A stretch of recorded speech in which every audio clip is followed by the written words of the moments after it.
Singhania Buildcon group presents Jana Gana मन property fest bumper lucky draw के साथ 20 जनवरी से 30 जनवरी तक। हम हैं सिंघानिया बिल्डकॉन।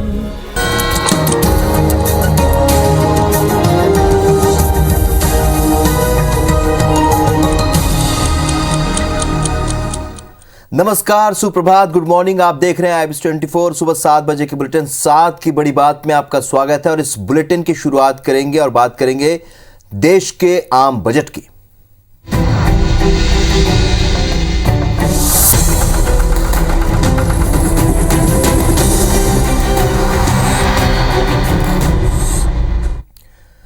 तो केंद्रीय वित्त मंत्री निर्मला सीतारमण आज अपना चौथा आम बजट पेश करने जा रही हैं। आम लोगों को बजट से बहुत सी उम्मीदें हैं। चुनावी साल में महंगाई एक बड़ा मुद्दा है जिसके कम होने को लेकर कुछ अहम फैसले हो सकते हैं। साथ ही टैक्स, इंफ्रास्ट्रक्चर, रेलवे और कृषि क्षेत्र को लेकर भी बड़े ऐलान हो सकते हैं। संसद का बजट सत्र कल राष्ट्रपति रामनाथ कोविंद के अभिभाषण के साथ शुरू हुआ है, जिसके बाद वित्त मंत्री ने इकोनॉमिक सर्वे रिपोर्ट 2021-22 पेश किया। पिछले साल की तरह इस साल भी केंद्रीय बजट पेपरलेस आज सुबह 11 बजे ये बजट पेश करेगी। तो इस वक्त की बड़ी खबर आपको बता रहे हैं, केंद्रीय वित्त मंत्री निर्मला सीतारमण आज अपना चौथा आम बजट पेश करने जा रही है। आम लोगों को बजट से बहुत सी उम्मीदें हैं। तो चुनावी साल में महंगाई एक बड़ा मुद्दा है जिसको कम करने को लेकर कुछ अहम फैसले हो सकते हैं। साथ ही टैक्स, इंफ्रास्ट्रक्चर, रेलवे और कृषि क्षेत्र को लेकर भी बड़े ऐलान हो सकते हैं। संसद का बजट सत्र कल राष्ट्रपति रामनाथ कोविंद के अभिभाषण के साथ शुरू हुआ है और जिसके बाद वित्त मंत्री ने इकोनॉमिक सर्वे रिपोर्ट 2021-22 पेश किया। पिछले साल की तरह इस साल भी केंद्रीय बजट पेपरलेस पेश किया जाएगा। तो वित्त मंत्री निर्मला सीतारमण आज सुबह 11 बजे ये बजट पेश करेंगी। और पल पल की अपडेट के लिए आप देखते रहिए IBC 24, जिसमें हम बजट से जुड़ी तमाम अपडेट्स अपने दर्शकों तक पहुंचाते रहेंगे। बजट को लेकर आम जन में काफी उम्मीदें हैं। चुनावी साल है, महंगाई एक बड़ा मुद्दा है जिसे कम करने को लेकर कुछ अहम फैसले की उम्मीद लोग कर रहे हैं। साथ ही टैक्स, इंफ्रास्ट्रक्चर, रेलवे और कृषि क्षेत्र को लेकर भी बड़े ऐलान संभव है। तो आज सुबह 11 बजे केंद्रीय वित्त मंत्री निर्मला सीतारमण ये बजट पेश करेंगी और लगातार हम अपडेट आप तक पहुंचाते रहेंगे। उससे जुड़े एक्सपर्ट्स अपनी राय देते रहेंगे।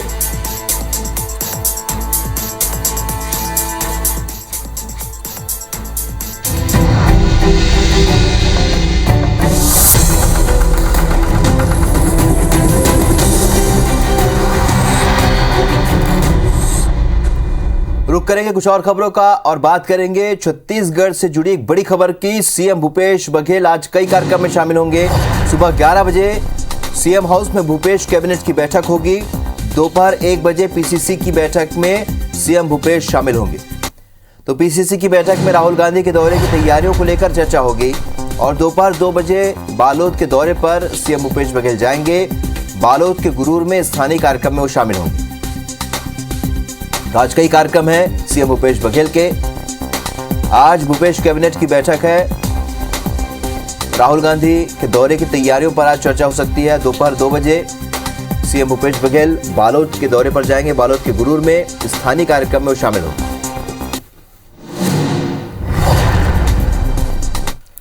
तो भूपेश कैबिनेट की महत्वपूर्ण बैठक है आज और मुख्यमंत्री निवास कार्यालय में ये बैठक होगी। बैठक में सरकार की महत्वाकांक्षी राजीव गांधी भूमिहीन किसान योजना को मंजूरी दी जाएगी। इसके अलावा विधानसभा में आगामी बजट सत्र की तैयारियों को लेकर भी चर्चा होगी। इसके अलावा नवा रायपुर में प्रस्तावित सेवाग्राम और छत्तीसगढ़ अमर जवान शहीद ज्योति कार्यक्रम को लेकर विचार विमर्श किया जाएगा। बैठक में किसानों, मजदूरों और शासकीय कर्मचारियों के हित में कई अहम निर्णय लिए जा सकते हैं।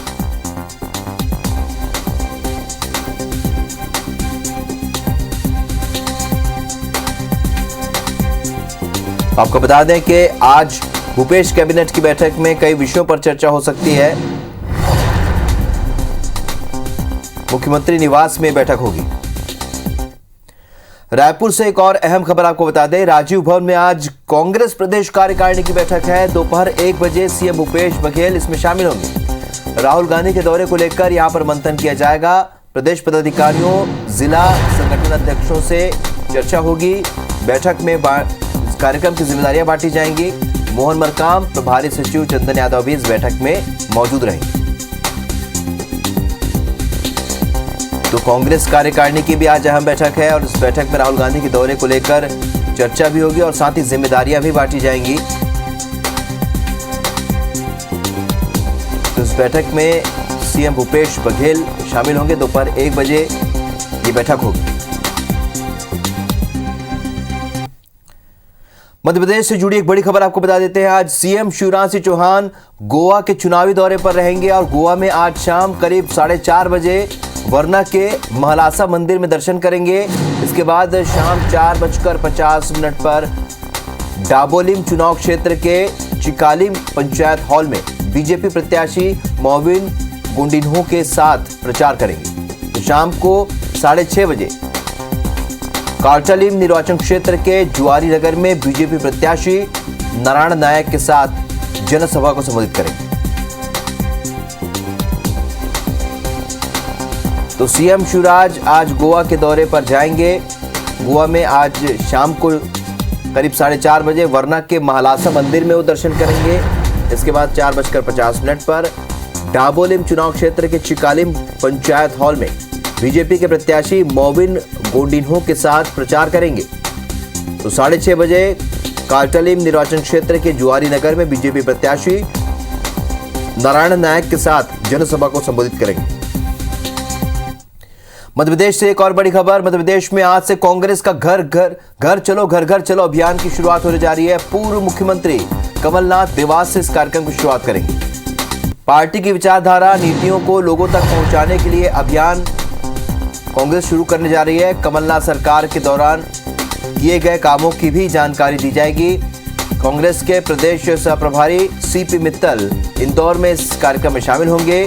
तो सुबह 11 बजे सभी जिला मुख्यालयों और गांव में यह अभियान शुरू होगा। तो विधायक अपने अपने विधानसभा क्षेत्रों में इस कार्यक्रम की शुरुआत करेंगे। बढ़ते आगे, मध्य प्रदेश में आज से स्कूल फिर से खुलेंगे। पहली कक्षा से 12वीं तक के सभी कक्षाएं 50% हाजिरी के साथ संचालित होंगी। मुख्यमंत्री शिवराज सिंह चौहान ने स्कूल खोलने का फैसला चिकित्सा विशेषज्ञों से सलाह मशवरे के बाद लिया है। आवासीय विद्यालय और छात्रावास भी 50% उपस्थिति के साथ खोले जा सकेंगे। मध्य प्रदेश के स्कूल शिक्षा मंत्री इंदर सिंह परमार ने बताया है कि बोर्ड परीक्षाएं ऑफलाइन ही होंगी। परीक्षाओं की पूरी तैयारी हो चुकी है। कोरोना के हालात को ध्यान में रखते हुए इसकी तारीख आगे बढ़ाई जा सकती है।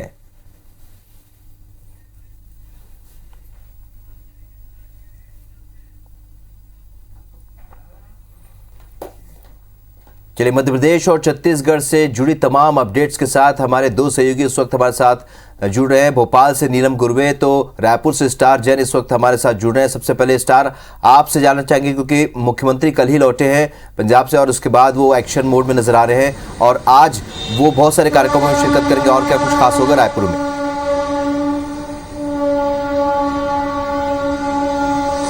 देखिए, सबसे बड़ी खबर तो यही है कि 2 दिन बाद छत्तीसगढ़ में राहुल गांधी का दौरा होने जा रहा है।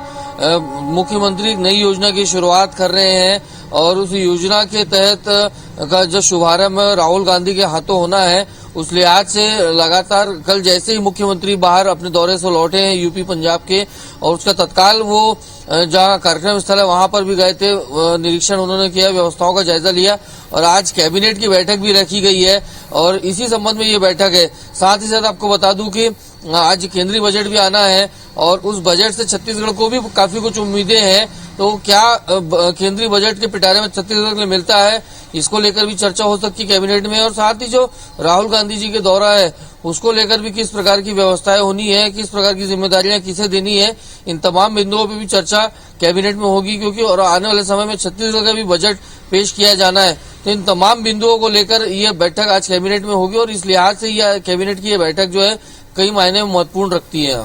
तो बजट की सरगर्मियों के बीच लगातार छत्तीसगढ़ की इन खबरों पर हमारी नजर रहेगी। हमारी सहयोगी नीलम गुरुवे इस वक्त भोपाल से हमारे साथ जुड़ चुकी हैं। नीलम, आज गोवा के दौरे पर जा रहे हैं मुख्यमंत्री शिवराज सिंह चौहान, साथ ही कांग्रेस का एक बड़ा कार्यक्रम शुरू होने है जिसका कंपैरिजन अभी जो बीजेपी का जो बूथ मैनेजमेंट पर जो कार्यक्रम है उसका कंपैरिजन किया जा रहा है। तो ये किस तरीके का कार्यक्रम है और क्या कुछ हैपनिंग होगी? जी बिल्कुल, सबसे पहले मैं आज जानकारी देना चाहूँगी मुख्यमंत्री के गोवा दौरे को लेकर के। गोवा में चुनावी प्रचार शुरू हो गया है और मुख्यमंत्री शिवराज सिंह चौहान बीजेपी के चुनावी प्रचार में शामिल होने जा रहे हैं। सबसे पहले मुख्यमंत्री महलसा मंदिर में जो दर्शन करेंगे शाम को करीब 4:30 बजे। उसके बाद गोवा के ही 2 चुनावी क्षेत्रों में 2 उम्मीदवारों के समर्थन में चुनावी दौरे उनके वहाँ पर प्रस्तावित है। इसके अलावा अगर हम मध्य प्रदेश की चुनावी सरगर्मियों या यहाँ पर जो अगले साल होने जा रहे हैं विधानसभा चुनाव, उसको लेकर के जो कांग्रेस और बीजेपी लगातार अभी से काम करने जा रही है, उसकी अगर हम बात करें तो घर चलो घर घर चलो अभियान आज से शुरू होने जा रहा है। देवास से पूर्व मुख्यमंत्री और नेता प्रतिपक्ष कमलनाथ इस अभियान की शुरुआत करने जा रहे हैं।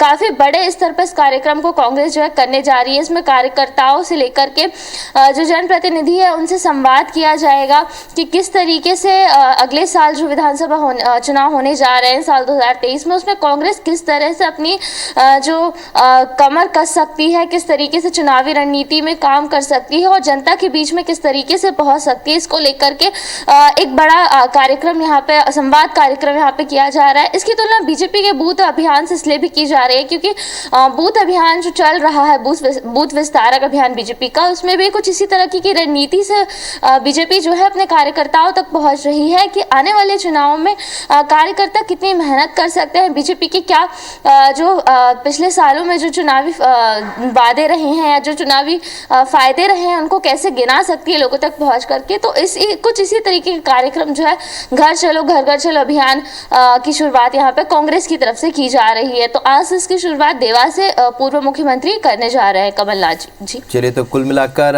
आज बजट भी पेश हो रहा है और बजट के दौरान ये तमाम जो प्रदेश स्तरीय जो कार्यक्रम होते रहेंगे, लगातार हम अपडेट भी दर्शकों तक पहुंचाते रहेंगे। आप दोनों का हमारे साथ जुड़ने के लिए बहुत बहुत शुक्रिया। बढ़ते आगे, मध्य प्रदेश में सत्ता और बीजेपी के संगठन प्रमुख दोनों दिल्ली के दौरे पर हैं और केंद्रीय चुनाव समिति की बैठक में भाग लेने दिल्ली पहुंचे मुख्यमंत्री शिवराज सिंह चौहान ने केंद्रीय सड़क एवं परिवहन मंत्री नितिन गडकरी से मुलाकात की। इस दौरान मध्य प्रदेश के 5 शहरों भोपाल, इंदौर, जबलपुर, ग्वालियर और सागर में भारतमाला योजना के तहत बाईपास और रिंग रोड निर्माण को लेकर चर्चा की।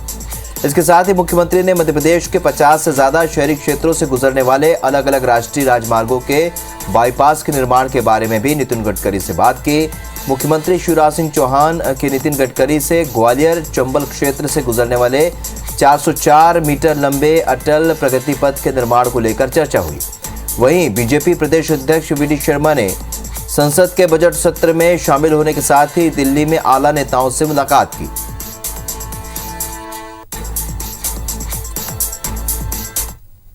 बढ़ते आगे, मुख्यमंत्री भूपेश बघेल उत्तर प्रदेश और पंजाब के 5 दिन के दौरे से लौटे हैं और रायपुर एयरपोर्ट पर उतरने के बाद सीएम ने बताया कि उन्होंने 2 दिन आगरा और 1 दिन मेरठ में प्रचार किया है।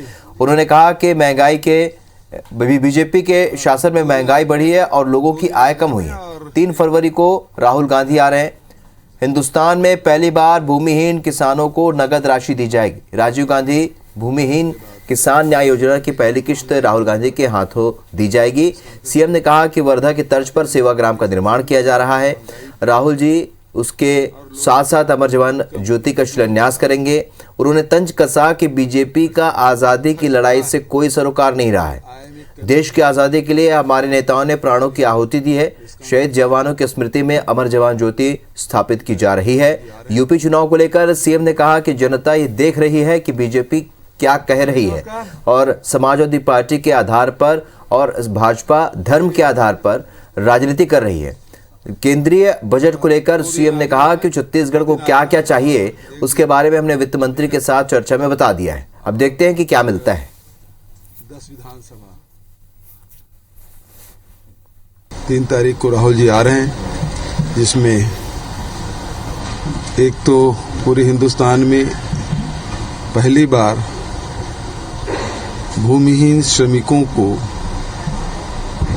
डायरेक्ट मनी ट्रांसफर किया जाएगा राजीव गांधी भूमिहीन श्रमिक न्याय योजना की घोषणा की गई थी। उसके पहली किस्त राहुल जी की उपस्थिति में जारी की जाएगी। देखो, भारतीय जनता पार्टी का न आजादी की लड़ाई से उनका कोई सरोकार रहा है।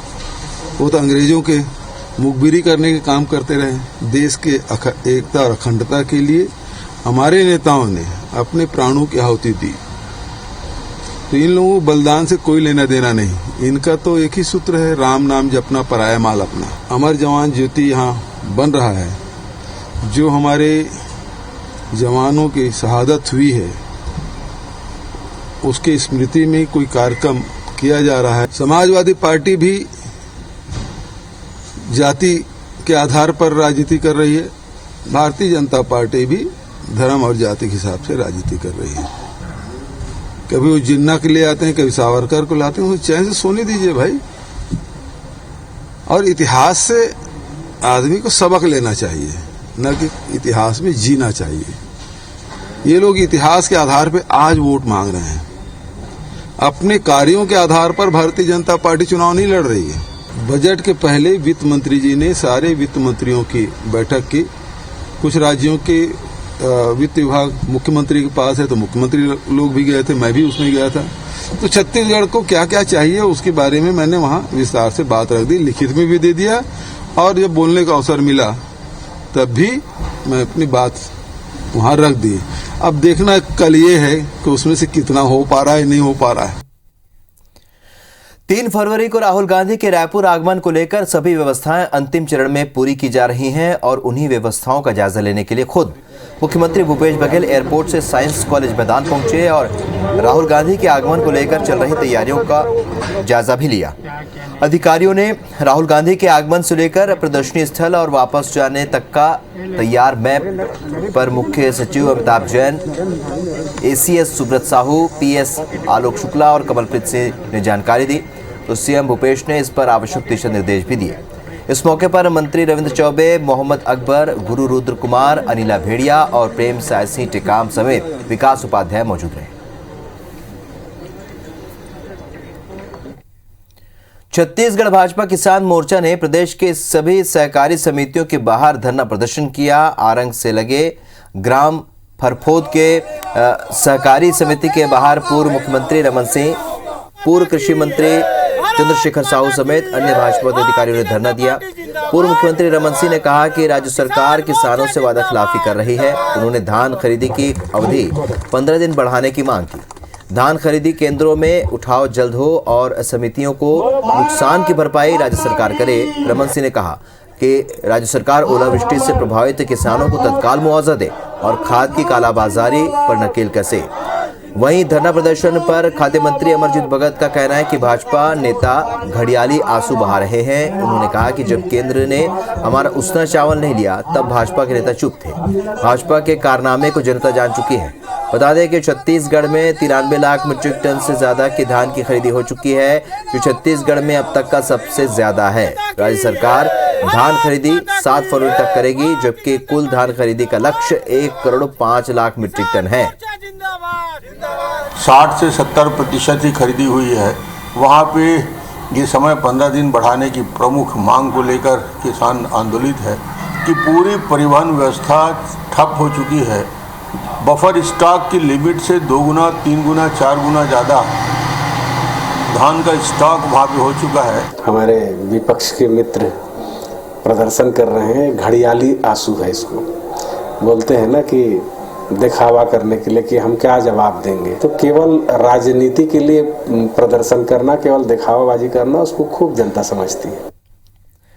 मध्य प्रदेश में नया आरक्षण सिस्टम लागू हो गया है। सामान्य प्रशासन विभाग ने इस संबंध में आदेश जारी कर दिया है। सामान्य प्रशासन विभाग ने सीधी भर्ती को लेकर आरक्षण की गाइडलाइन जारी की है और सभी विभाग प्रमुखों को सरकारी भर्ती में आरक्षण की नई गाइडलाइन का पालन करने के निर्देश दिए गए। दरअसल नई गाइडलाइन में ओबीसी वर्ग को 27% आरक्षण देने का जिक्र है। वहीं ईडब्ल्यूएस को 10% आरक्षण मिलेगा। ओबीसी वर्ग के लिए 27% आरक्षण 8 मार्च 2019 से लागू रहेगा। ईडब्ल्यूएस के लिए 10% आरक्षण 2 जुलाई 2019 से लागू होगा। और सामान्य प्रशासन विभाग ने सभी विभाग प्रमुखों को सीधी भर्ती इसी आधार पर करने के निर्देश दिए हैं।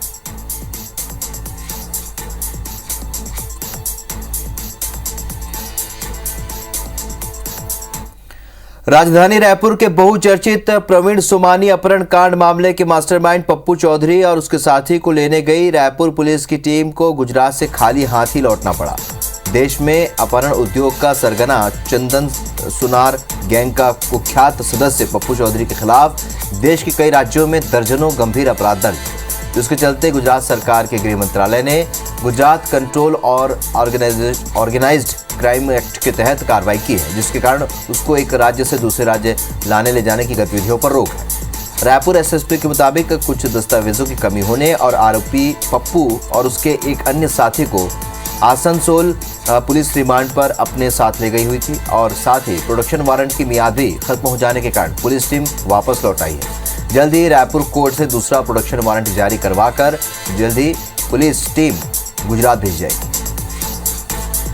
तो Gujarat control of terrorism act के तहत भी उन लोग वहाँ के केस में बंद है। जेल के ऑर्डर से नहीं होगा, होम डिपार्टमेंट के से भी परमिशन वहाँ पे लेनी पड़ेगी। तो अभी चूंकि वारंट का टाइम बहुत लिमिटेड था तो टाइम अब एक्सटेंड करा करके अपन फिर से उसको प्रोसेस करेंगे ताकि फॉर्मेलिटीज पूरी और हम लोग उनको यहाँ पे ला पाए। दुर्ग के कोतवाली थाना क्षेत्र में एक हृदय विदारक घटना से पूरे क्षेत्र में मातम पसर गया। नया पारा में रहने वाले 12 साल का मासूम खेल खेल में साड़ी के फंदे पर झूल गया, जिससे उसकी मौत हो गई।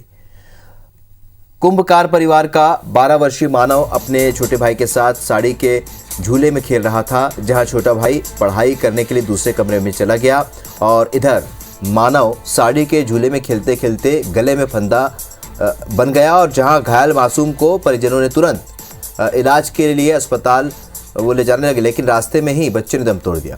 घटना के बाद पुलिस पोस्टमार्टम के बाद शव परिजनों को सौंप दिया है और एफआईआर दर्ज कर जांच में जुटी है। और साड़ी का झूला बनाकर खेल रहा था घर में ही और उसी दौरान वो झूले से फंस गया और गले में उसके फंस गया था वो झूला और उसके बाद वो बेहोश हो गया था, जिसको फिर 112 डायल करके उसको हॉस्पिटल ले जा रहे थे। रास्ते में उसकी मौत हो गई। जांच चल रही है, पोस्टमार्टम भी हो गया है, अभी जांच में जो भी आए देखिए। बैरागढ़ क्षेत्र लड़कियों की बारात निकालने को लेकर पहले से ही चर्चित रहा है और सोमवार को एक बार फिर एक दुल्हन की धूमधाम से बारात निकाली गई। दुल्हन भावना ने समाज को संदेश दिया कि लड़कियां किसी भी मायने में लड़कों से कम नहीं हैं। जब लड़के की बारात निकल सकती है तो लड़कियां क्यों नहीं। दरअसल भावना ने अपनी बारात निकालने के लिए अपने पापा से जिद की। उसने चेतावनी दी कि अगर उसकी बारात नहीं निकलेगी तो वो शादी नहीं करेगी। उसके पापा ने उसकी जिद को मानते हुए बैरागढ़ में धूमधाम से बेटी की बारात निकाली। ये तस्वीरें आप देख रहे हैं किस तरीके से दुल्हन इस बारात में शामिल हो रही है और एंजॉय कर रही है। पापा को बोला था कि लड़कों के लिए क्यों निकलती है, मुझे अगर मेरी शादी होगी तो लड़कों की दीवानी है, मतलब लड़की की दीवानी है, मतलब मेरी बारात निकलनी चाहिए वरना मैं शादी नहीं करूंगी। तो सुबह 7 बजे की खबरों में फिलहाल इतना ही। आगे देखिए छत्तीसगढ़ी बुलेटिन। हमारे बारे में रिपोर्ट। नमस्कार।